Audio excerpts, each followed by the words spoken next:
Сиднейде өткен UFC 293 турнирінде комментатор болып жұмыс істеген Даниэл Кормье Израиль Адесанияның Шон Стриклендке қарсы жекпе-жекте сәтсіздікке ұшырауына нигериялықпен және оның командасын қоршап алған менмендік атмосферасы себеп болды деді.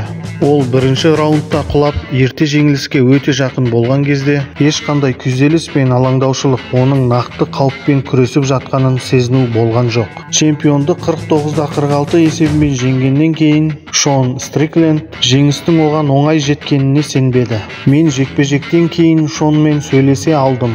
Ол маған, шынымды айтсам, мен не болып жатқанына әлі сене алар емеспін. Ант етемін DC, мен жекпе-жекті бұлай болады деп ойлаған жоқпын. Мен оны түсінбеймін деген тағда бір маңызды ой айтылды. Реванш болады, бірақ бұл әлдеқайда қиын болады деді ол.